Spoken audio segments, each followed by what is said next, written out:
নমস্কার বন্ধুরা, the ভিলবয় Rahul YouTube চ্যানেলে তোমাদের অনেক অনেক স্বাগত জানাই। বন্ধুরা, তোমরা তো জানোই যে আমি একজন ছাগল পালক আর তার সাথে একজন ইউটিউব ভিডিও ক্রিয়েটর। ছাগল পালন সংক্রান্ত ভিডিওই আমি বানাই। তোমরা আমার চ্যানেল ভিজিট করলে দেখতে পাবে আমার চ্যানেলের যাবতীয় ভিডিও সবই ছাগল পালন সংক্রান্ত। আমি ছাগল পালন ছাড়া অন্য কোনো ধরনের ভিডিও বানাই না।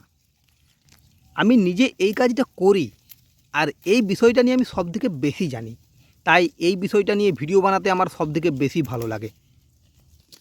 বন্ধুরা, আমি দীর্ঘ 10 বছর ধরে ছাগল পালন করছি আর দেশি ছাগলেই পালন করছি। আমি দেশি ছাগল ছাড়া অন্য কোনো ধরনের ছাগল আজ পর্যন্ত পালন করিনি। আমি কেবলমাত্র দেশি ছাগলেই পালন করি আর আমি আমার প্রত্যেক ভিডিওতেই সকলকেই আমি দেশি ছাগল পালন করতে বলি। কিন্তু কেন আমি দেশি ছাগল পালন করি? বন্ধুরা, দেশি ছাগল এটা হলো আমাদের রাজ্যের নিজস্ব ছাগল। নিজস্ব ছাগল বলতে আমাদের রাজ্যের যে আবহাওয়া ও জলবায়ু, তাতে এই ছাগল খুব সহজেই নিজেকে মানিয়ে নিতে পারে। আর এই কারণেই একে আমাদের রাজ্যের নিজস্ব ছাগল বলা হয়। যুগ যুগ ধরে বাঙালি ছাগল বলতে আমাদের এই দেশি ছাগলকেই বুঝতো এবং পালন করত, যেটাকে বর্তমানে আমরা ব্ল্যাক বেঙ্গল নামে চিনে থাকি। যদিও ব্ল্যাক বেঙ্গল বলতে কেবল কালো রঙের ছাগলকেই বোঝায় না, সাদা, কালো ও লাল এই 3 রঙের ছাগলকেই ব্ল্যাক বেঙ্গল ছাগল বলা হয়। এক কথায় আমাদের পুরো দেশি প্রজাতিটাকেই ব্ল্যাক বেঙ্গল বলা হয়। আমাদের রাজ্য পশ্চিমবঙ্গ এবং আমাদের প্রতিবেশী দেশ বাংলাদেশ ছাড়াও আমাদের প্রতিবেশী রাজ্য আসাম, উড়িষ্যা, বিহার এবং প্রায় সারা ভারতেই আমাদের এই দেশি ছাগল পালন করা হয়। আমাদের এই ছাগলগুলো যেভাবে পালন করা হয় এবং যত সহজে পালন করা যায়, অন্য কোনো ধরনের ছাগল এত সহজে পালন করা যায় না। যারা ছাগল পালন করো তারা ভালোভাবেই জানবে, তবে যারা ছাগল পালন কোনোদিনও করোনি, তারা যারা ছাগল পালন করে তাদের ছাগল পালন করাটাকে একবার দেখবে যে তারা কিভাবে ছাগল পালন করে। যে দেশি ছাগল পালন করছে সে কিভাবে ছাগল পালন করছে, আর যে ওই বড় বড় ছাগলগুলো পালন করছে সে কিভাবে ছাগল পালন করছে। দুজনেরই ছাগল পালনের মধ্যে পার্থক্য তোমরা খুঁজে পাবে। আমরা যারা দেশি ছাগল পালন করি, আমরা খুবই সহজে, খুব কম পরিশ্রমে এবং খুব কম খরচে এই ছাগলটাকে আমরা পালন করতে পারি। আমাদের মতো এত সহজে ছাগল বিশেষ করে অন্য কোনো ধরনের ছাগল পালন করা যায় না।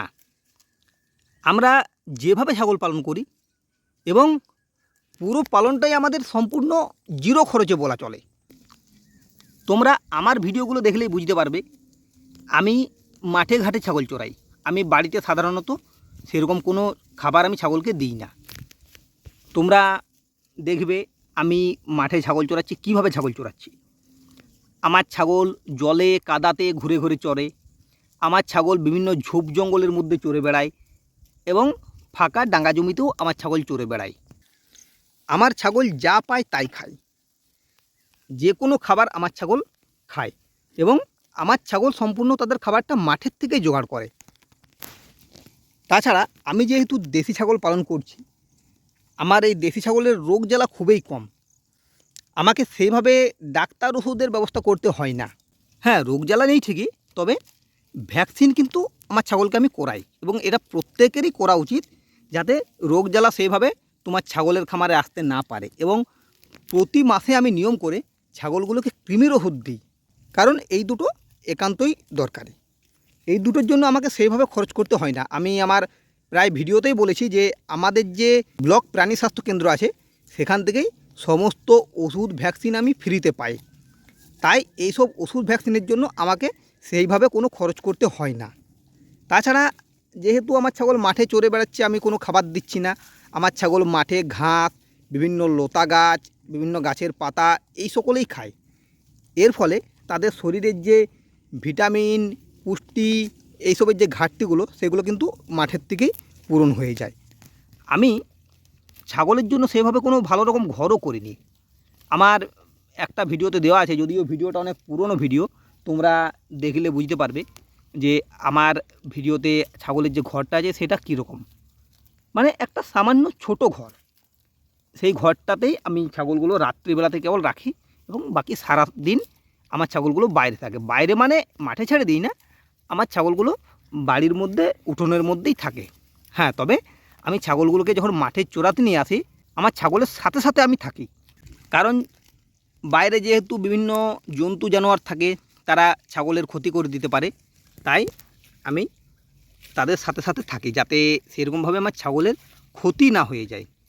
হ্যাঁ, তবে একটা কথা বলতে পারি, আমাদের এই যে দেশি ছাগল, এই দেশি ছাগল যেরকম পালন করা সহজ, সেরকম এই ছাগলের চাহিদাও বেশি। হ্যাঁ, এটা ঠিক যে আমাদের ছাগলগুলো সাইজে একটু ছোট হয়, কিন্তু ছোট হলেও এর চাহিদা প্রচুর এবং দামও বেশ ভালো রকম পাওয়া যায়। এইরকম সাইজের মেল ছাগলগুলো মোটামুটি 7,000, 7,500, 8,000 পর্যন্ত পাওয়া যায়। তোমরা আমার পুরনো ভিডিওগুলো দেখলে বুঝতে পারবে, আমার একটা লাল রঙের মেল ছিল, সেই মেলটাকে আমি 2 দিন আগে 7,400 টাকাতে বিক্রি করে দিলাম। এটা এখনও করিনি, এটাকেও করব। এটা আমি 8,000 টাকা ধরে রেখেছি যে 8,000 টাকার নিচে আমি এটাকে দেবো না। এমনকি ফিমেল ছাগলেরও দাম প্রচুর। এই যে এই ফিমেলটাকে দেখতে পাচ্ছ, এই ফিমেলগুলো মোটামুটি 2,500, 3,000 টাকা দাম আছে। মোটামুটি 8 মাস 9 মাস এরকম বয়স হলো, ছাগলটা এখন গাভীন আছে। এই ছাগলটা আশ্বিন মাস নাগাদ বাচ্চা হবে। মানে বলতে গেলে দেশি ছাগলের দাম প্রচুর। হ্যাঁ, তুমি আমাকে বলতে পারো যে আমি একটা বড় ছাগল বিক্রি করে যে দামটা পাবো সেটা কি দেশি ছাগল থেকে পাবো? আমি বলবো না, পাবে না। তবে আমি এটাও বলবো যে তুমি একটা দেশি ছাগলকে যত সহজে বিক্রি করতে পারবে, তুমি কি একটা বড় ছাগলকে এত সহজে বিক্রি করতে পারবে? না, পারবে না। কারণ যেহেতু আমাদের এই ছাগলটা সাইজে ছোট হয়, এর মাংসও কম হয়। যে কোনো ব্যক্তি যে কোনো সময় দেশি ছাগল কিনতে পারে, কারণ যেহেতু এর সাইজটা ছোট, মাংস কম, তাই এর দামটাও কম। তাছাড়া তুমি যে কোনো জায়গাতে দেশি ছাগলের মাংস বিক্রি করতে পারবে, কারণ দেশি ছাগলের মাংসের চাহিদা প্রচুর। আর তাই একজন বেকার ছেলে 10টা ফিমেল ছাগল পালন করে খুব সহজেই তার সংসার চালাতে পারে। তোমরা আমাকেই দেখো না, আমি এই মুহূর্তে 32টা ছাগল রেখেছি এবং আমার কাছে 13টা ফিমেল ছাগল আছে, যেগুলো গাভীন এবং আশ্বিন মাস নাগাদ সবগুলোরই বাচ্চা হবে। তাই একজন খামারি যদি 10টা ফিমেল ছাগল রাখে, সে একটা ছাগলের কাছ থেকে একবারে সর্বনিম্ন 2টো বাচ্চা পাবে এবং বছরে 2বার বাচ্চা পাবে, মানে 4টা বাচ্চা। সেক্ষেত্রে 10টা ছাগলের থেকে 40টা বাচ্চা সে বছরে পাবে এবং 40টা বাচ্চার 1 বছর পর গড় দাম মোটামুটি 4,000 টাকা। তাহলে সে 1.5 লাখ থেকে 1,60,000 টাকা পাচ্ছে। মোটামুটি গড় প্রায় 13-14 হাজার টাকা তার আসছে। আমারই যেমন 13টা মা ছাগল আছে, 13টার মধ্যে 7টা হচ্ছে পূর্ণাঙ্গ মা ছাগল, যেগুলো এর আগে বাচ্চা হয়েছে, এবং 6টা হচ্ছে ফার্স্ট টাইম ফিমেল ছাগল, যেগুলোর বাচ্চা হবে। তাহলে আমি মোটামুটি 13টা ছাগলের থেকে সর্বনিম্ন 20টা বাচ্চা পাবোই পাবো, এবং পরের বার থেকে বাচ্চার সংখ্যা বাড়বে। তাহলে একবারে যদি আমি 20টা বাচ্চা পাই, সেই 20টা বাচ্চার আমার গড় 80,000 টাকা আসবে এবং আমার এই সংখ্যাটা বাড়তেই থাকবে। এই সংখ্যাটা আমার কিন্তু কমবে না। যত দিন যাবে আমি তত বেশি এখান থেকে ইনকাম পাবো, আর আমার খরচ একেবারেই কম। এই কারণেই আমি দেশি ছাগল পালন করি। খুবই কম খরচে একটি লাভজনক ব্যবসা হলো আমাদের এই দেশি ছাগল পালন, কারণ দেশি ছাগল খুব সহজেই পালন করে ইনকাম করা যায়। বড় বড় ছাগলগুলো হয়তো দেখতে সুন্দর, তুমি একটা ছাগল বিক্রি করে হয়তো বেশি টাকা পেতে পারো, কিন্তু একটা ছাগল বিক্রি করতে তোমার অনেক সময় লেগে যাবে এবং সেই ছাগলের খরচ অনেক বেশি, রোগ জ্বালাও বেশি। আমি অনেক ভিডিওতে দেখছি যে একটা সময় তারা বড় ছাগল দিয়ে শুরু করেছিল, এখন কিন্তু তারা পুনরায় দেশি ছাগলে ফিরে আসছে। অনেক অনেক ভিডিও আমি দেখছি, তারা বুঝতে পারছে যে বড় ছাগলগুলো দেখতেই সুন্দর, এই ছাগলে প্রফিটটা খুবই কম। তাই আমি প্রত্যেককেই বলবো যে তোমরা যারা ছাগল পালন করতে চাইছো, তারা অবশ্যই দেশি ছাগল দিয়ে শুরু করো। আমাদের রাজ্যে এখনও পর্যন্ত যা ছাগল পালন করা হয় তার 80% আমাদের এই দেশি ছাগল। বড় বড় ছাগল অনেকেই প্রথমে শুরু করে, কিন্তু তারা শেষ করতে পারে না।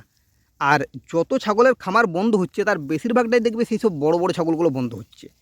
আমাদের দেশি ছাগলের খামার খুব একটা বন্ধ হয় না, কারণ আমাদের দেশি ছাগল বেশিরভাগ বাড়িতেই পালন করা হয়। আমাদের গ্রামাঞ্চলের দিকে গেলে তোমরা দেখতে পাবে প্রতি বাড়িতেই 2টো 3টে 4টে করে ছাগল পালন করা হয়, এবং সেগুলো সম্পূর্ণ দেশি ছাগল এবং আমার মতো মাঠে ঘাটে চড়িয়ে পালন করা হয়। আর যেহেতু মাঠে ঘাটে চড়িয়ে পালন করা হচ্ছে, তাই এই ছাগল পালন করতে সেরকম কোনো খরচা লাগছে না, কোনো পরিশ্রম লাগছে না, তাই এই ছাগলটা অনেক বেশি লাভজনক। আর এই কারণেই সবথেকে বেশি ছাগল পালন করা হয় আমাদের গ্রামাঞ্চলে। যাই হোক, আমি দেশি ছাগল কেন পালন করি সব কিছুই তুলে ধরলাম। আশা করি আমার এই ভিডিওটা তোমাদের ভালো লাগবে। যারা এখনও পর্যন্ত আমার ভিডিও দেখছো তাদের আমি অসংখ্য ধন্যবাদ জানাই। আর তোমাদের কাছে আমি অনুরোধ করছি যে তোমরা অবশ্যই আমার ভিডিওটিতে একটি লাইক করবে আর তার সাথে আমার ভিডিওটিকে হাইপ করবে। আজকের মতো এইখানেই শেষ করছি, এরপরে তোমাদের সাথে দেখা হবে নেক্সট ভিডিওতে। ধন্যবাদ।